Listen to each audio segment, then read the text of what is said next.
Les amis, bienvenue sur cette nouvelle vidéo. Nous sommes le samedi 5 juillet 2025. Qu'est-ce qui va se passer aujourd'hui? Je vais vous parler un peu d'actualité, mais on va parler aussi des meilleures performances et des pires performances de la semaine en crypto, surtout des altcoins.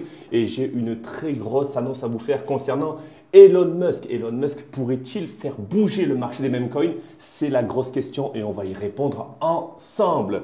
Juste avant ça, je vous invite à vous abonner à la chaîne. C'est très important pour ne rien rater. Je vous le rappelle, le lundi, analyse technique du marché, macro, bourse, etc. On va analyser ensemble la température de Bitcoin et d'Ethereum et savoir un petit peu où pourrait bouger le marché dans un sens ou dans l'autre, différents scénarios. Le mercredi, nous avons l'actualité crypto, tout ce qui touche bien sûr à l'actualité crypto. Est-ce que j'ai besoin d'en dire plus? Non. Et le samedi, aujourd'hui, nous allons faire un point sur les cryptos qui ont le plus performé, le moins performé. Est-ce qu'il y a bénéfice à prendre? Est-ce qu'il y a rachat à faire? Et pourquoi ces pumps et pourquoi ces chutes? C'est pour ça que je fais ces vidéos. Encore une fois, c'est parce que j'aurais aimé avoir un support pour comprendre la dynamique du marché et surtout prévenir plutôt que guérir, j'ai envie de te dire, prévenir plutôt que de perdre de l'argent, mais surtout prévenir d'un potentiel gros pump sur les altcoins ou bien sûr gros dump. C'est pour ça qu'on analyse toutes les semaines. Grosse nouvelle aussi sur le e-book. Je t'ai préparé bien sûr un e-book pour que tu comprennes avant d'investir. C'est mon slogan, apprendre avant d'investir. C'est hyper important parce que la plupart des investisseurs crypto placent de l'argent et ensuite essaient de comprendre pourquoi ils ont fait ça. Donc bien sûr, je veux t'éviter de perdre de l'argent et surtout du temps. Comment ça se passe? Tu cliques sur la bio directement, tu cliques sur le lien et tu recevras directement ton e-book dans ta boîte mail. Ça se présente comme ça, tac, je te le glisse. C'est un e-book qui fait une vingtaine de pages, d'accord? Je ne te prends pas plus de temps pour que tu comprennes les rouages. Pourquoi s'intéresser à l'ère du numérique? Déjà, pourquoi s'y intéresser? Pourquoi comprendre comment ça fonctionne? Et ensuite, à la fin, investir de l'argent si tu t'en sens si tu t'y sens capable, si tu te sens capable, excusez-moi, du terme, comment ça se passe, c'est un e-book, hein, donc c'est un livre numérique. Je te parle de moi, je te parle pourquoi s'intéresser aux cryptos, bien sûr, des sujets importants, comprendre l'inflation monétaire, comprendre les cryptos, une réponse face à l'inflation, etc. L'éducation financière, c'est hyper important, on nous l'apprend. On ne me l'a pas appris à l'école, on ne me l'a pas appris aussi quand j'étais plus jeune et j'ai dû apprendre seul et en faisant beaucoup d'erreurs, c'est exactement ce que je veux t'éviter. Je te rappelle que cet e-book est gratuit. Je t'invite à cliquer sur le lien pourquoi Bitcoin a été créé, etc. En gros, les plus grosses questions, j'espère que déjà ça répondra aux questions que tu te poses et ça répondra également aux questions que tu ne t'es pas encore posées. Fin de la parenthèse et bien sûr, pour le reste, si tu as des questions, je t'invite à cliquer sur la bio et aussi cliquer sur le lien du serveur Discord. Je te rappelle qu'un serveur Discord, ce n'est pas un serveur Telegram. Un serveur Discord, c'est un réseau social où tu as le pouvoir de parler avec qui tu veux et quand tu veux. Ce n'est pas un canal où je parle et tout le monde écoute et je partage des tips, etc., des opportunités de trade. Non, ce n'est pas un canal. C'est un serveur où tu as le pouvoir de discuter avec moi déjà pour poser tes questions et avec les membres de l'équipe et aussi les personnes que j'ai formées, les plus de 150 ou 200 personnes qui sont au sein du Discord. Ce sont des personnes, je le répète, que je connais la plupart personnellement. Donc, c'est un serveur où tu peux être en totale confiance. Pour y accéder, rien de plus simple, tu cliques. Bon, si tu n'as pas Discord, ça va te demander de l'installer et ensuite tu vas directement rejoindre le serveur et là, on pourra discuter ensemble. Si tu ne sais pas comment ça fonctionne, je t'invite à cliquer sur cette petite vidéo qui est là. Tu peux progresser en crypto, viens sur Discord, je t'explique comment le serveur fonctionne. J'espère que toutes ces vidéos que je te partage te plaisent. J'espère que le contenu te plaît. En tout cas, merci pour ton temps et merci pour ton assiduité, hein. Et c'est comme ça qu'on avance parce que c'est la régularité qui fait la différence. On y va, on attaque? C'est parti. Alors, aujourd'hui, on va aller sur les cryptos qui ont le plus performé et le moins performé. Mais avant ça, on va faire un petit point, bien sûr, sur notre ami Bitcoin. 2150 milliards de market cap. Je te rappelle que j'avais fait une vidéo où je comparais Bitcoin et Google parce que Bitcoin a dépassé Google en termes de capitalisation boursière. Google, le géant Google que tu connais, alphabet avec les lettres à l'ancienne, tu t'en souviens, sur ton PC, si tu as la trentaine, avec le GOO, GLE de toutes les couleurs, là, c'était la bonne époque, l'époque de la DSL, etc. Et quand on voit que Bitcoin, qui a seulement 15 ans, dépasse le géant et est en phase de dépasser Apple à environ 3000 milliards de market cap, tu te dis que le réel changement est là. Donc, pourquoi j'en viens ici? C'est parce que Aujourd'hui, on est dans une phase incertaine des cryptos, c'est-à-dire qu'on a un pump, on ne sait pas pourquoi, ça creuse, on ne sait pas pourquoi. Est-ce que tu te poses cette question? Des fois, je me la pose et c'est pour ça que je vais analyser. Et si tu te demandes comment on fait pour analyser, je t'invite à me poser ta question sur Discord ou sur YouTube en commentaire. Je t'y répondrai avec plaisir le plus rapidement possible et j'essaierai de t'aiguiller pour que tu aies les méthodes pour analyser toi-même en toute autonomie. Et je te le rappelle, c'est gratuit. Alors du coup, Bitcoin, 2100 milliards de market cap, 2100, hein, je le répète, c'est pas 2 milliards, c'est 2100 milliards. On est à 108 000 $, Ethereum 2525 $. On fait un petit point rapide sur la totale, très rapide, d'accord, on n'est pas le lundi, mais on fait un point rapide, c'est important. On est en tendance baissière depuis le top trouvé au 3,5 $. Attention, là on a un semblant de triangle qui se met en place, d'accord. On a un support, on a une résistance descendante. Qu'est-ce qui se passe? Un triangle, logiquement, pourrait casser, attention que ce soit vers le haut ou vers le bas, mais la compression continue sur la totale des cryptos. Donc je te tiendrai bien sûr au courant, on fera une vidéo lundi, ne la rate pas. Donc 3,3 trillions de dollars sur la market cap, c'est une très bonne nouvelle. Attention parce que là, si on suit la tendance, on pourrait rebaisser et reperdre 2,77%. Si on retourne sur l'ancien support. Très rapidement sur Bitcoin, 108 000 $.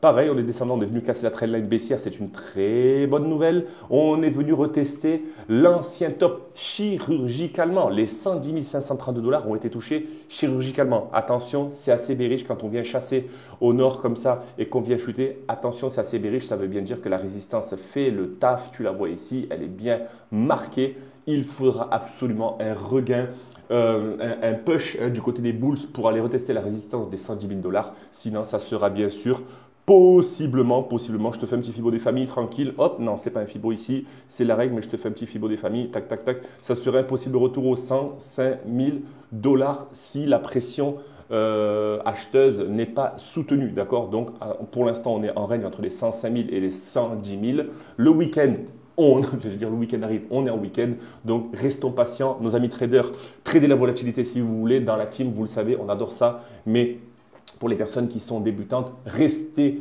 observateurs. Vous avez un pied dans le marché, vous avez des altcoins et vous avez aussi des USDT. Restez s'il vous plaît spectateurs et attendez, sortez le popcorn et attendez que ça bouge. C'est un conseil, ce n'est pas un conseil d'investissement, c'est plus un conseil d'amis. D'accord?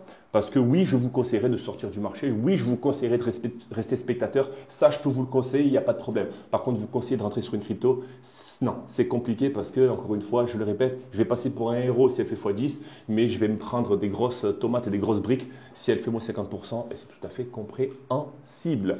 On attaque et aussi reste bien jusqu'à la fin de cette vidéo parce que je vais te partager pourquoi selon moi les meme coins sont en phase de décollage. Il faut savoir qu'un meme coin c'est une crypto qui est adossée à une tendance, d'accord? Donc non pas un projet mais une tendance, un catalyseur. Hein. Je te rappelle ce qu'est le catalyseur. Je t'invite à regarder ma vidéo où je parle de catalyseur, qu'est-ce qui pourrait faire pumper une crypto par rapport à son projet. Mais un meme coin c'est un catalyseur autonome, c'est-à-dire qu'un meme coin du moment où il y a un tweet, il y a quelque chose par rapport à Musk, par rapport à Trump, etc. Boum, elle fait 300-400% et selon moi, Elon Musk serait un catalyseur pour les meme coins. La crypto que je veux aborder aujourd'hui, c'est Pudgy Penguin. Je t'en avais parlé lors d'une précédente vidéo de Pudgy Penguins. Le pingou, c'est un meme coin, d'accord, qui est basé sur l'écosystème Solana, d'accord. Donc oui, la blockchain Solana, elle est connue pour la qualité de ses pumps sur les meme coins et surtout pump fun, d'accord. Et il y a des sous à faire. N'oublions pas qu'il y a des sous à faire, que ça soit sur les projets crypto, que ce soit sur l'écosystème Ethereum, Cosmos, peu importe, mais également sur le meme coin. Je suis là pour spéculer, que ce soit sur un meme coin ou que ce soit sur un projet qui a des véritables fondamentaux, peu importe. Sauf que mon analyse et ma stratégie sera différente. Parce que oui, je ne suis pas un puriste. Je suis là pour gagner de l'argent en crypto. C'est mon travail, c'est comme ça que je gagne ma vie, d'accord? Très modestement, mais je gagne ma vie comme ça depuis maintenant plusieurs années et je la gagne également sur les meme coins. Je vais t'expliquer comment on va détecter une opportunité. Et est-ce que on est en train de digérer une tendance ou est-ce qu'on est au début de la tendance? C'est exactement là où je voulais te mener. Pudgy Penguin, les pingous, on va l'appeler le pingou. Hein. Le pingou, c'est 1 milliard de market cap. 1 milliard de market cap pour un altcoin. Imagine que 1 milliard de market cap, c'est en moyenne la capitalisation du layer 1 Optimism, du layer 2 Optimism. C'est la capitalisation du layer 2 Stacks. C'est la capitalisation de Celestia, 1 milliard de market cap. C'est pour te faire le rapport entre un projet qui n'a pas forcément de hype et un token qui vient de sortir par rapport à d'autres projets comme Arbitrum, etc. et qui connaît une grosse hype. Peu importe la tendance ou le projet, nous sommes là pour gagner de l'argent. On n'en a rien à faire. Par contre, encore une fois, je le répète, on doit adapter une stratégie à ça. Donc, Petit Penguins est en route pour dépasser Celestia. Petit Penguins, il a connu trois catalyseurs clés. D'accord. Le premier, c'est qu'il y a eu une accumulation massive des whales. D'accord. Ça, tu peux le voir par rapport à leur compte, par rapport au data on-chain, etc. Mais je vais te faire un petit raccourci. Belle accumulation de la part des whales. De deux, qu'est-ce qu'on a aussi? On a une rumeur d'ETF, le fameux Canary Capital. Donc, on a une rumeur d'ETF. Donc, oui, c'est un catalyseur, d'accord? Donc, les whales, c'est un catalyseur. Les baleines qui accumulent, c'est un catalyseur. Une rumeur, c'est un catalyseur parce qu'il faut toujours acheter la rumeur et vendre la nouvelle. Et non pas acheter la nouvelle parce que c'est une fois que le projet que le token pump, j'ai bien dit on, parce que moi je me mets dans le sac aussi, comme j'étais auparavant, c'est là où on aurait tendance à se tourner vers le token qui pump. Ah, il vient de faire 50% en 3 jours, intéressant. C'est limite trop tard. C'est limite trop tard parce que les 50%, tu aurais dû déjà les choper avec tes analyses fondamentales et techniques. Et si tu te poses des questions sur les analyses, sur Discord, on peut en discuter, c'est totalement gratuit, je le répète. Tu n'es pas seul. Ou réponds-moi en commentaire, réponds-moi en commentaire, et je te donnerai des tips avec plaisir. Et le troisième, bien sûr, c'est le lancement de projets dérivés. Donc, il y a eu le Pudgy World, etc. Donc, oui, 3 catalyseurs pour la justification de ce pump de 67% sur un mois. C'est quand même beaucoup. Je t'avais parlé précédemment dans une vidéo aussi, comme quoi, si tu cherchais à faire de l'argent très rapidement, sans te prendre la tête sur du Celestia, etc., des cryptos qui sont sur des creux, qui pourraient pumper, mais d'ici plusieurs mois, voire années, les mêmes coins sont la meilleure solution pour le moment. C'est pour ça que davantage d'amateurs, de débutants en crypto, se tournent d'abord sur les mêmes coins. C'est pas bon parce qu'on est plus du côté casino, mais les mêmes coins s'analysent. Les mêmes coins s'analysent, d'accord? Les mêmes coins, on n'est pas là, tiens, c'est un pingouin, j'aime bien, tiens, c'est une tête de chien avec des lunettes, j'aime bien. Non, non, on analyse une communauté, on analyse des datas sur les mêmes coins, surtout les mêmes coins les plus capitalisés comme ça, d'accord? Le deuxième, bien sûr, c'est le Bonk. Bonk, que tu connais peut-être, Bonk, Bonk qui est également un même coin qui est sur l'écosystème Solana, d'accord? Donc, lui, il a profité. Donc, il faut savoir que le Bonk, il est un des premiers acteurs qui profite de l'engouement autour de Solana. Note-toi-le ça. Je le répète, Bonk est un des premiers acteurs qui profite de l'engouement autour de Solana. C'est-à-dire que si tu vois un Solana qui commence à prendre de la valeur, rumeur, etc., donc rumeur d'ETF, un catalyseur, d'accord? J'ai bien dit rumeur. Une rumeur, c'est quand forcément on est en train d'acheter la rumeur, donc ça continue à accumuler, ça monte, et ensuite, dès que l'ETF Solana va sortir, s'il sort, on commencera bien sûr à corriger sur Solana et bien sûr Bonk corrigera également. Donc là, Bonk est en train de s'alimenter de l'engouement autour de Solana. C'est exactement là où je voulais en venir. Donc, surveille bien Bonk. Si Solana pump, les tokens comme Bonk pourraient aussi réagir. Est-ce qu'il faut shorter le Bonk? Attention, pas de contre-tendance, mais reste bien vigilant. 1,5 milliard de market cap. On est encore une fois sur un engouement autour de l'écosystème Solana. Écosystème Solana, même coin. Est-ce que je dois te faire un dessin? Bien sûr que non. Le troisième, bien sûr, on finit avec c'est toujours les cryptos qui ont le plus performé. Donc voilà, moi je te fais juste un rapport. C'est Fartcoin, d'accord? C'est un token Pump Fun sur l'écosystème Solana également. Qu'est-ce qu'il a lui? Ah oui, Coinbase a annoncé son prochain listing.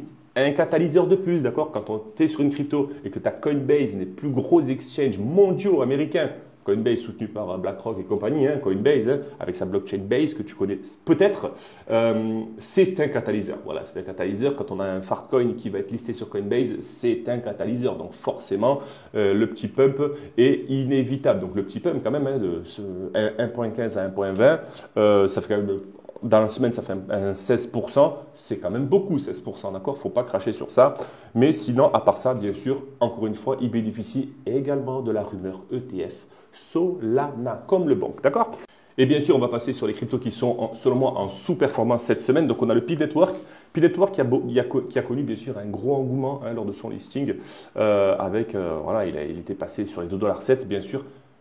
Voilà, encore une fois, peu importe le projet, peu importe la fondamentale, peu importe ce que tu veux, il faut vraiment que tu priorises la tendance, surtout dans ce contexte de marché, d'accord? Je le répète, la tendance Selon moi, attention, je vais peut-être me prendre les foudres de certains puristes, mais selon moi, la tendance primera toujours sur le projet. Actuellement, je le répète, la tendance primera toujours sur le projet. Donc quand tu as un P-Network qui monte à 2,7 $ sans que tu saches pourquoi, ne rentre pas sur un token qui pump, ne rentre pas sur un token Trump. Trump, tu t'en souviens de Trump, officiel Trump là? Ne rentre pas sur un token de Trump parce qu'il y a eu élection, parce qu'il va monter à 50, 100 $. Du moment où tu en entends parler, c'est trop tard. Regarde-moi cette tendance Trump. 1,7 milliard de market cap, on est monté à 45 $ le token, on a 8 $. Bien sûr, beaucoup d'investisseurs ont été piégés et c'est la loi du marché, d'accord? C'est pour ça que je t'invite à nous rejoindre pour que tu apprennes à être patient, que tu poses des fondations. J'ai fait des erreurs et j'en fais encore. Je perds encore des trades. J'en gagne, j'en perds. J'en gagne, j'en perds, je finis des fois des sessions en négatif en trade et alors, oui, je partage mes trades en négatif parce que je partage également mes trades en positif, d'accord? Et là, c'est pareil, je partage également mes cryptos en négatif. J'ai acheté des cryptos au mois de novembre, décembre, janvier, février, mars, avril.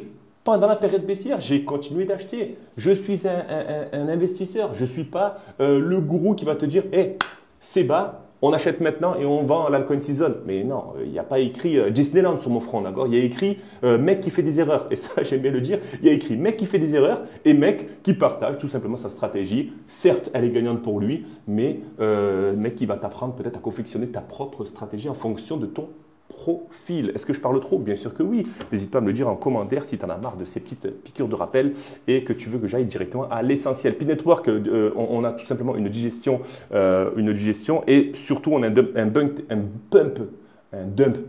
dump technique car là il y a un manque de catalyseur. Ce catalyseur qu'on avait trouvé lors du listing, il est forcément manquant et du coup, manque d'engagement, manque de catalyseur. Qu'est-ce qui se passe? Un prix qui reste baissier. Ça ne veut pas dire que le projet est mort. Loin de là. Je ne parle pas de Pi, je parle de n'importe quel projet qui est sur ses bottoms. C'est le moment d'analyser le projet Pi. C'est le moment d'analyser ce genre de projet pour se dire, OK, maintenant, est-ce que les fondations sont bonnes? Est-ce que selon moi, selon mes analyses, ça peut être quelque chose qui peut être viable sur le court moyen terme? Je vais peut-être mettre une pièce en fonction et il ne manquera plus que le catalyseur pour prendre des bénéfices. C'est comme ça qu'on gagne de l'argent, d'accord? Donc sinon, rien à dire de plus. Oui, il y a eu une sortie de beaucoup de millions de dollars de tokens. C'est ça qui a provoqué aussi une pression vendeuse, mais rien de très méchant comparé à d'autres altcoins. L'autre token que je voulais te partager, c'est Syrup. Syrup qui a connu un très fort engouement, mais attention, Syrup n'est pas mort, d'accord? Syrup connaît une phase de digestion, on est monté à 65 centimes, on est à 54 centimes. Possèdes-tu du Maple, anciennement Maple ou Syrup? Est-ce que tu en possèdes? Dis-moi-le en commentaire. Pourquoi tu en possèdes? Est-ce que tu sais pourquoi tu possèdes du Syrup? Et est-ce que tu sais, est-ce que tu as une stratégie de sortie sur Syrup? Dis-moi-le en commentaire et je t'y répondrai avec plaisir parce que moi, je pourrais te partager la mienne en échange. Et ça ne veut pas dire que ce sera la bonne forcément, mais je suis très bullish sur le projet. Donc, on a une prise de bénéfice de la part des porteurs, de la part des porteurs. Ça, c'est logique, d'accord? Chaque pump vertical entraîne logiquement une correction qui est tout aussi verticale, d'accord? Donc ça, il faut faire attention. Qu'est-ce qu'on a d'autre? La smart money, oui, la smart money continue d'accumuler. Elle continue d'accumuler du Syrup et en plus de ça, sa TVL, donc la Total Value Locked, reste élevée malgré le dump. C'est là qu'on reconnaît un bon projet. C'est quand on a une TVL qui reste élevée malgré un token en baisse. Une TVL, c'est une Total Value Locked, d'accord? C'est l'argent qui est injecté, qui transite sur la blockchain, d'accord? C'est un petit peu le carburant de la blockchain. Et c'est comme si tu vois une voiture ralentir, ou si tu vois un bateau ralentir, mais qui a le carburant, le carburant réservoir plein. Tu te dis, bah, il ralentit, mais bon, il n'est pas à l'arrêt, il n'est pas en panne, d'accord? On a une phase de correction, c'est normal. On va avoir une phase d'accumulation pour ensuite repartir. C'est là qu'on voit un bon projet. Et Syrup, je t'invite à checker ce big projet. D'accord? Attention, ça ne veut pas dire qu'il faut en acheter, mais juste, je t'invite à l'analyser. Donc, pour l'analyser, tu prends ton ami ChatGPT et tu lui demandes qu'est-ce qu'il en pense, tu lui demandes qu'il se mette à jour si tu ne sais pas comment ça se passe. Et sinon, je t'invite à checker les narratifs en crypto et il fait partie des narratifs forts de ce possible bull run des altcoins. Qu'est-ce qu'on a d'autre à part ça? Non, ben non, la TVL, elle a presque tapé les 3 milliards de dollars. Donc, ça, c'est très fort sur le sentiment fondamental, bien sûr. Et non, ça reste une tendance toujours haussière. Maintenant, on va attaquer, si tu le veux bien sûr, on va attaquer la phase croustillante de cette vidéo, c'est selon moi, pourquoi Trump pourrait être un catalyseur pour les altcoins? Donc là, petite parenthèse, on voit que 80 000 bitcoins ont été déplacés aujourd'hui depuis 8 adresses distinctes. Je ne sais pas si tu as vu le post sur Twitter. Je t'invite également à me suivre sur Twitter. Tu cliques ici et tu cliques ici sur Twitter pour me suivre, pour que je partage de l'actualité. Et je l'avais partagé ici. Voilà. Donc, pourquoi? Ben, en gros, ça veut dire qu'une adresse inactive a été réveillée. C'est très bullish pour Bitcoin. Attention, hein, en fait, ça va venir rajouter un petit peu de mayonnaise dans la mayonnaise, d'un petit peu d'huile dans la mayonnaise, d'accord? Donc, c'est très, très bon. Mais selon moi, pourquoi Elon Musk pourrait être un catalyseur sur les mêmes coins? Elon Musk, tu connais certainement, d'accord? Ce génie incompris. Mais c'est vrai qu'il est assez décalé, hein, Elon Musk, on ne va pas se mentir. Concernant les mêmes coins. C'est-à-dire que lui, il est capable de faire un truc de fou furieux. Je ne sais pas si tu t'en souviens, mais en bear market ou en fin de bear market, il avait mis une photo du fameux Shiba. Tu sais, le Doge, le fameux Doge, là, le Doge hein, que tu connais, je pense, Dogecoin. Doge, il avait mis une petite photo du Doge en mode je me fais interpeller par la police. Il avait mis la tête du Doge. Le Doge avait pris, mais je ne sais pas combien de pourcentage par rapport à cette photo, d'accord? Et son département s'appelle le Dodge. Il le soutient, il soutient peut-être ce projet, mais en gros, c'est assez subtil, d'accord? Où je veux en venir, c'est que il est zinzin, cet Elon Musk. C'est-à-dire qu'il est capable de faire un truc de fou furieux, il est capable de mettre la tête du Shiba Inu sur n'importe quel homme politique et le token pourrait exploser. Où je veux en venir? Ben, Elon Musk est un catalyseur de memecoin. Elon Musk, c'est la dynamite des memecoins, d'accord? Donc oui, quand on a eu le pseudo-conflit entre Elon Musk et Trump, il y a énormément de memecoins qui sont sortis en mode Trump-Elon, Elon-Trump, Elon-War, etc. Et ces tokens ont pris beaucoup de capitalisation boursière. Je te parle d'un token qui part de 1000 dollars de market cap, qui monte à 100, 200, 300, voire 1 million de market cap, qui fait un fois 1000, fois 10 000 en quelques heures, quelques jours, d'accord? Si tu te demandes comment choper ces opportunités, ça va être très compliqué si tu débutes. Mais par contre, tu peux y aller par phase, d'accord? Et surtout, distingue bien les shitcoins des memecoins, d'accord? Les memecoins, il y a une communauté qui soutient encore le projet. Les shitcoins, c'est des tokens qui sont créés sur des hypes comme ça, sur le token Trump. Tu t'en souviens Trump s'était pris une balle dans l'oreille un jour et il y avait un token qui s'appelle le Hear Trump, d'accord? L'oreille de Trump. Le Hear Trump, il avait fait, je ne sais pas, peut-être un x20, x30, x50, x100 dans les quelques secondes. Donc, voilà, il y a de l'argent à faire, mais il va falloir vraiment que tu apprennes à surfer sur tout ça. C'est très compliqué, mais les tokens comme le Bonk, etc. pourraient bénéficier de ça. Où je veux en venir, c'est que Elon Musk, il a posté ça il y a 18 heures, d'accord, par rapport à Should we create the America Party? Donc oui, ça n'a rien à voir avec les memecoins, mais la communauté memecoin crypto va et a certainement déjà commencé à mettre en place des stratégies pour faire en sorte que certains tokens puissent profiter de cette hype autour de ce genre de poste d'Elon Musk. D'accord? Donc, je vais te faire un petit rappel. Le boss politique de Musk alimente directement les memecoins sur certains cycles, comme le America Party Memecoin. Il a lancé l'idée d'un nouveau parti politique, le fameux America Party, en réaction au projet de loi, le fameux Big Beautiful Bill. C'est ce qu'a annoncé Trump avec la réduction drastique des impôts, une annonce de fou furieux qui a été partagée le jour de l'Independence Day, donc c'est assez significatif. Donc Musk en a profité de son côté. Et bien sûr, ça a eu un effet immédiat, d'accord? Parce que là, je suis en train de prendre mes notes. Il y a des tokens qui ont été créés comme America Party, il y a des tokens qui ont été créés comme Freedom, il y a des tokens qui ont été créés comme Musk Freedom, comme Elon vs Trump, Bill. Et ces genres de tokens ont pris 2, 3, 400, 500% en quelques heures. Donc attention, ce sont du shitcoin, bien sûr. Mais ces fameux shitcoins sont créés sur la base de l'écosystème Solana, d'accord? Donc, c'est-à-dire que si tu as un engouement autour de l'écosystème, ça veut dire c'est déjà un bon catalyseur pour la blockchain, d'accord? Donc, ça veut dire qu'on va continuer à accumuler de la TVL sur la blockchain. On a de l'intérêt qui revient sur Solana. On a des investisseurs qui vont continuer d'acheter du Solana. Et bien sûr, en gros, si je te fais le résumé, il suffirait que Musk ou n'importe qui, Musk, Trump, etc., sortent une petite dinguerie par rapport aux cryptos, hein, et c'est très possible, pour que l'engouement autour de Solana revienne. Et si engouement autour de Solana, bien sûr, eh bien, déversement des liquidités sur les mêmes coins. Donc la stratégie, c'est bien sûr d'analyser les mêmes coins les plus susceptibles d'exploser. Est-ce que tu en as dans le viseur? Partage-moi-le en commentaire, j'y répondrai avec plaisir. Et moi, je te partagerai ma liste aussi que j'ai en surveillance. Qu'est-ce qu'on a d'autre? Ben, on a un FOMO classique. Voilà, en gros, on a un FOMO qui se met en place avec l'influence de Musk. Je le répète, il a une énorme influence sur le secteur des meme coins. Et tout simplement, ben, chaque fois qu'il évoque un sujet politique, on fait le rapport et des tokens explosent et l'engouement autour de Solana revient. Donc voilà, j'espère que cette actualité t'a plu, autour d'Elon Musk. Oui, Elon Musk est le catalyseur. Et là, tu vas peut-être te dire, mais il y en a marre d'attendre que ce soit Musk qui parle pour faire exploser un token. Oui, oui. Aujourd'hui, on le subit. Hein. Ça, c'est la petite parenthèse de fin. Aujourd'hui, on subit tout ça. C'est-à-dire que l'écosystème crypto dépend fortement de la tendance et des catalyseurs. Oui. L'écosystème crypto aujourd'hui dépend du secteur traditionnel. Oui. En parlant du secteur traditionnel, avant de finir, bien sûr, gros big up. Big up au SPX 500 qui est en train de fracasser tous les ATH, 6279 $ l'actif, et le Nasdaq pareil. Donc big bullish sur le secteur traditionnel, big bearish sur le Dixie, c'est une très bonne nouvelle. Contexte géopolitique aussi en phase d'être calmé, en phase de paix, et espérons bien sûr pour tout ça. Et le contexte aussi géopolitique sur les tarifs douaniers en phase d'accord avec l'Europe, la Chine, etc. Alléluia, si ça arrive, ça pourrait être big bullish pour les cryptos.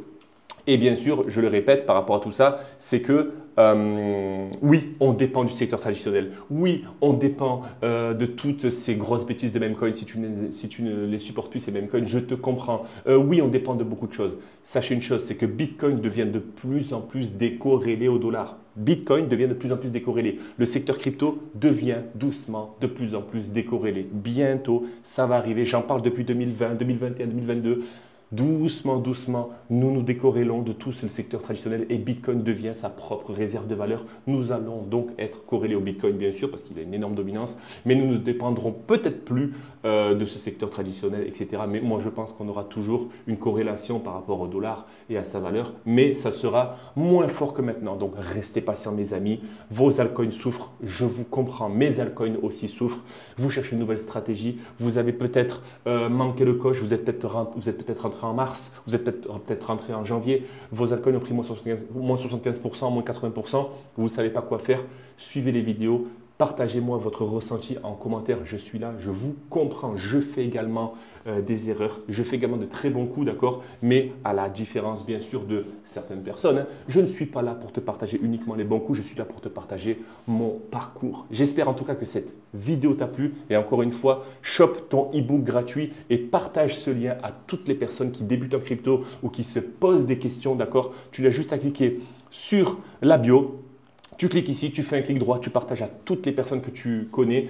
À l'intérieur, je te partage toutes les réponses aux questions, encore une fois, que tu te poses ou que tu ne t'es pas encore posé sur la politique monétaire, sur ton pouvoir d'achat et pourquoi, selon moi, les cryptos seraient une réponse face à l'inflation et surtout à une diversification de ton patrimoine. Parce que oui, ne choisis pas de faire full exposition crypto, mais choisis la diversification. C'est comme ça que tu arriveras à générer un revenu complémentaire. Pense à t'abonner, c'est hyper important pour ne rien rater. Et nous, on se voit sur Discord. Si tu cliques sur le lien, tu es le bienvenu. Et sinon, on se revoit lundi. Je te souhaite un excellent week-end, une excellente journée et à très bientôt. Ciao, ciao!